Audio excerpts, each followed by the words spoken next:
नमस्कार बच्चों, इकोनॉमिक्स अड्डा में आप सबका स्वागत है। आज हम लोग ज्योग्राफी के एक इम्पोर्टेंट चैप्टर सोलर सिस्टम पर डिस्कस करेंगे।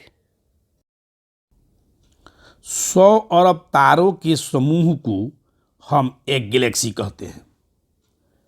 100 अरब गैलेक्सी के समूह को हम एक ब्रह्मांड कहते हैं, एक यूनिवर्स कहते हैं। ये हमारा ब्रह्मांड है। इसमें 100 करोड़ आपके गैलेक्सी विद्यमान है। इसमें 100 करोड़ आकाशगंगा विद्यमान है। इस 100 करोड़ आकाशगंगा के समूह को ही हम ब्रह्मांड कहते हैं, यानी ये 100 करोड़ गैलेक्सी के समूह को ही हम यूनिवर्स कहते हैं। जो एक गैलेक्सी है, ये सब गैलेक्सी हैं। इस 100 अरब तारों के समूह को हम एक गैलेक्सी कहते हैं। प्रत्येक गैलेक्सी में लगभग 100 अरब तारा है, तो 100 अरब तारों के समूह को हम एक गैलेक्सी कहते हैं। सोलर सिस्टम जो हमारा है वो किस गैलेक्सी में है? तो हमारा जो सोलर सिस्टम है वह मंदाकिनी आकाशगंगा में रहती है, माने मंदाकिनी नामक गैलेक्सी में रहती है। तो ये मंदाकिनी नामक आकाशगंगा है। मानिए हम इसी आकाशगंगा में हम लोग रहते हैं। तो मेरा जो सोलर सिस्टम है, जो हम लोग का सोलर सिस्टम है, इसी मंदाकिनी यानी मिल्की वे नामक गैलेक्सी में रहता है। इस गैलेक्सी का नाम क्या है? मिल्की वे। तो मिल्की वे में हमारा सोलर सिस्टम स्थित है। इस मिल्की वे को माने मंदाकिनी आकाशगंगा को सर्वप्रथम गैलीलियो ने देखा था, और इसके पास का पड़ोसी का जो हम जिस मिल्की वे में रहते हैं, जिस आकाशगंगा में रहते हैं, जिस गैलेक्सी में रहते हैं, उसके बगल वाले गैलेक्सी का नाम क्या है? इसका नाम है देवयानी यानी एंड्रोमेडा। एंड्रोमेडा इसका नाम है, एंड्रोमेडा गैलेक्सी। और सबसे बड़ा गैलेक्सी का नाम क्या है? सबसे बड़ा गैलेक्सी ब्रह्मांड के सबसे बड़ा गैलेक्सी का नाम है लाइम अल्फा ब्लॉक्स। यानी ब्रह्मांड के सबसे बड़ा गैलेक्सी का नाम है लाइम अल्फा ब्लॉक्स। हमारा सौरमंडल मंदाकिनी आकाशगंगा में स्थित है। आकाशगंगा को ही हम गैलेक्सी कहते हैं, जिसे हम मिल्की वे भी कहते हैं। हम मंदाकिनी आकाशगंगा कहते हैं और उसको मिल्की वे भी कहते हैं। यानी हमारा सौरमंडल कहाँ पे स्थित है? मिल्की वे में स्थित है। मंदाकिनी आकाशगंगा का आकार हमने बताया है सर्पिलाकार है, यानी स्पाइरल है, ऐसे ऐसे। मंदाकिनी आकाशगंगा क्या है? यह तारों का समूह है। बोले है ना, इसमें कितना? 100 करोड़। 100 करोड़ तारे के समूह को क्या कहते हैं? गैलेक्सी कहते हैं। तो हम किस गैलेक्सी में रहते हैं? मंदाकिनी गैलेक्सी में रहते हैं। मंदाकिनी गैलेक्सी को सबसे पहले किसने देखा था? इस गैलेक्सी को सबसे पहले, जिस गैलेक्सी में हमारा सौर मंडल है स्थित है, उसको सबसे पहले गैलीलियो ने देखा था दूरबीनी की सहायता से। हमारी आकाशगंगा का सबसे चमकीला भाग यहाँ पे है। इसका सबसे, जैसे हमारा आकाशगंगा ये है, तो इसका सबसे चमकीला भाग होगा। तो सबसे चमकीला भाग जो है, सब तो तारा है तो सबसे चमकीले भाग है, लेकिन सबसे ज़्यादा चमकीला भाग है उसको ओरियन नेबुला कहा जाता है। उसको क्या कहा जाता है? ओरियन नेबुला कहा जाता है। जो आकाशगंगा है, इसका जो सबसे चमकीला भाग है उसको ओरियन नेबुला कहा जाता है। और जो ही आकाशगंगा है, जो हम आकाशगंगा में रहते हैं कि मिल्की वे में, उस आकाशगंगा के बगल वाला आकाशगंगा का नाम क्या है? उसका देवयानी माने एंड्रोमेडा। इसका नाम क्या है? एंड्रोमेडा। माने इस आकाशगंगा में हम लोग रहते हैं, इसके बगल वाला का नाम क्या है? एंड्रोमेडा। आज ब्रह्मांड का सबसे बड़ा गैलेक्सी का है, क्या नाम है? Lime alpha blocks. ये आकाशगंगा है।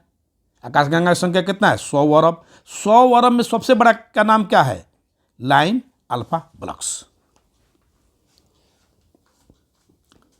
सबसे चमकीला तारा का नाम बताइए? तो वह सीरियस डॉग स्टार। पृथ्वी के सबसे निकट का तारा तो सूर्य होगा, और सूर्य नहीं है तो प्रोक्सिमा सेंचुरी होगा।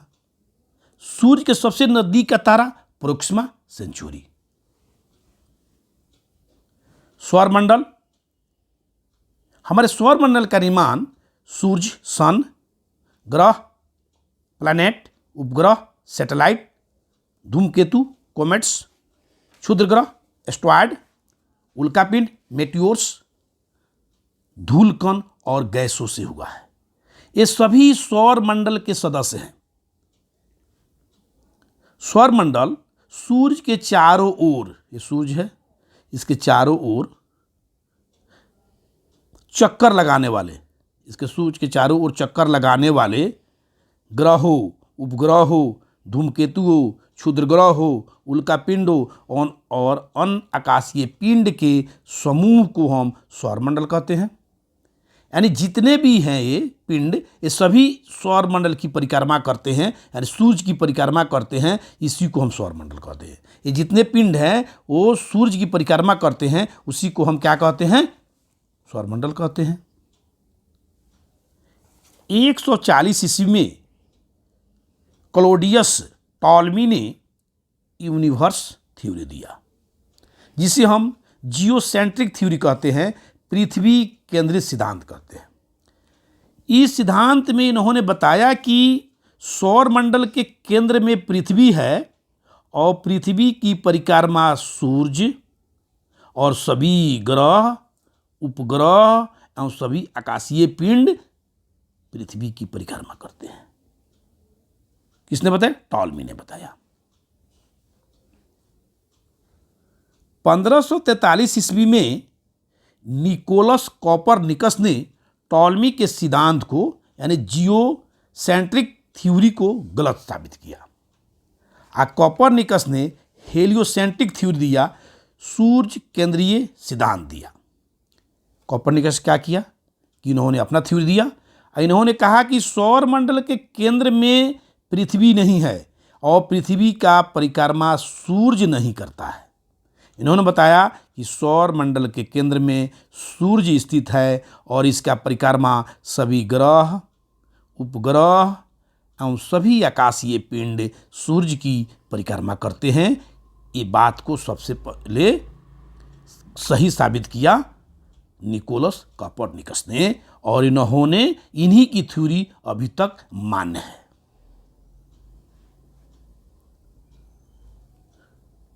1630 ईस्वी में केपलर ने ग्रहों की गति की खोज की और केपलर ने बताया कि सौरमंडल के केंद्र में सूर्य है और सभी ग्रह, उपग्रह एवं सभी आकाशीय पिंड सूर्य की परिक्रमा करते हैं। केपलर ने कॉपरनिकस के बातों की प्रामाणिकता की पुष्टि की। मैंने कॉपरनिकस जो प्रमाण दिया था, जो थ्योरी दिया था, उस थ्योरी को सत्य साबित किया। केपलर ने उसकी सत्यता को प्रमाणित किया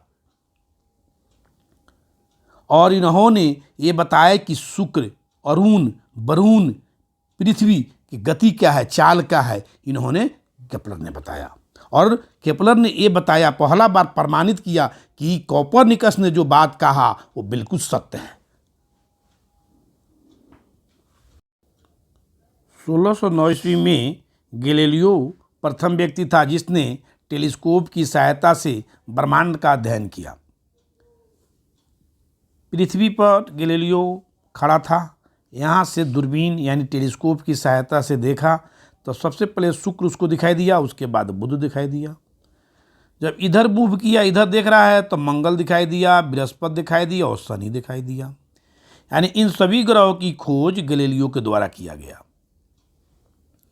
नॉर्थ स्टार ध्रुव तारा, ध्रुव तारा होता है कि ये ध्रुवों की ओर हमेशा दिखाई देता है, नॉर्थ की तरफ दिखाई देता है। तो नाविक जब रास्ता भूल जाता है समुद्र में तो इसी को देखता है तो पता चल जाता है नॉर्थ किधर है और साउथ किधर है। इससे नाविक दिशा का पता लगाते हैं। वरुण, यूरेनस, इसकी खोज 1781 ईस्वी में विलियम हर्शेल ने किया। वरुण, नेपच्यून की खोज 1846 ईस्वी में जॉन गाले ने किया।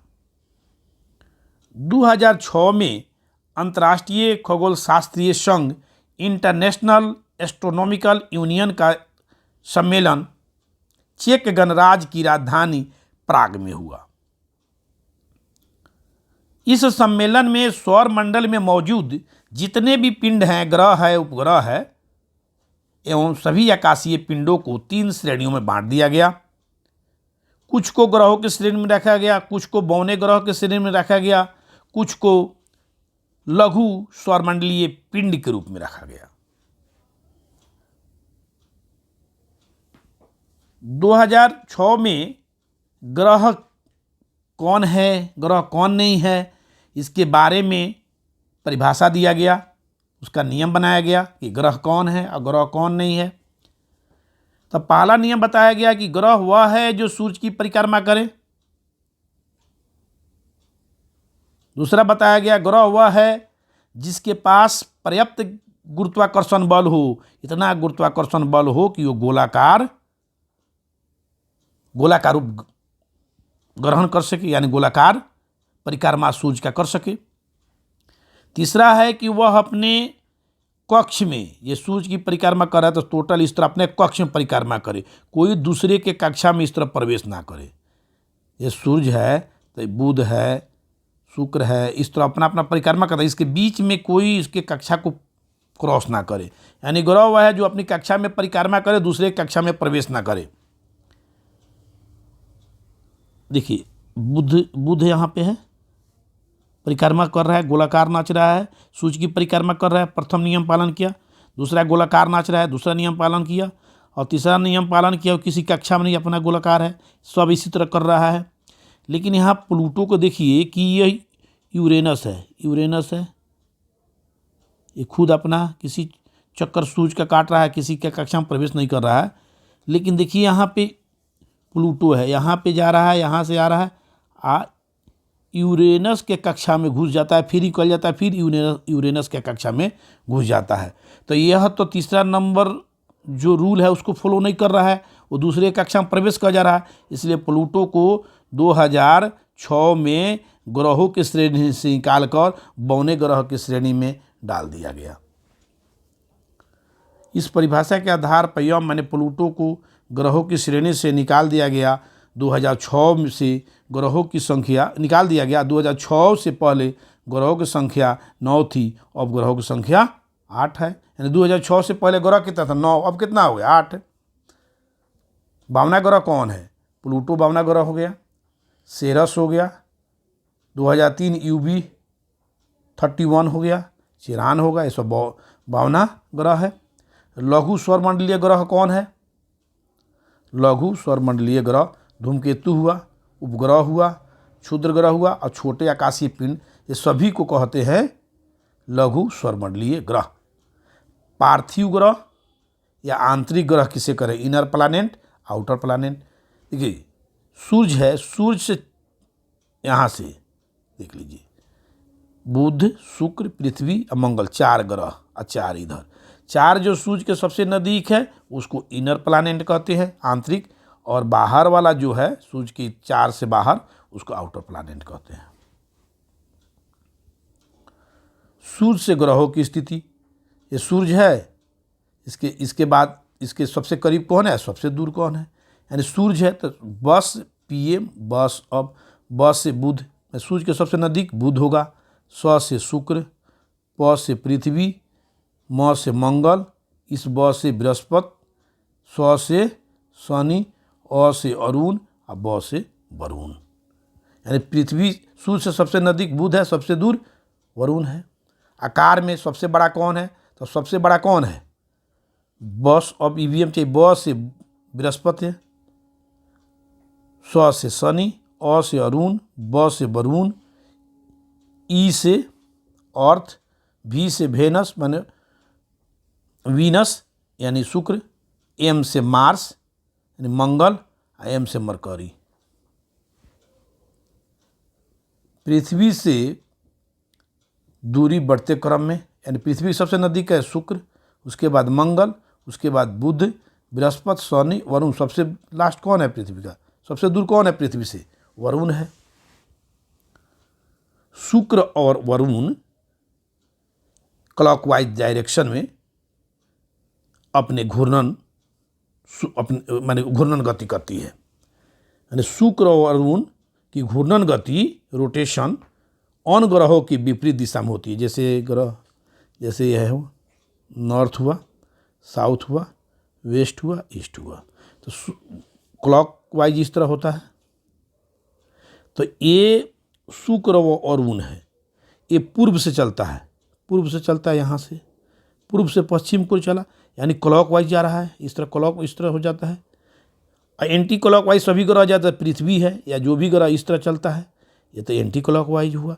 यानी शुक्र व अरुण क्लॉक वाइज डायरेक्शन, यानी पूर्व से पश्चिम को चलता है। बाकी पृथ्वी हुआ या बृहस्पति हुआ, जो भी ग्रह है वो पश्चिम से पूर्व की ओर घूर्णन करता है। धन्यवाद बच्चों।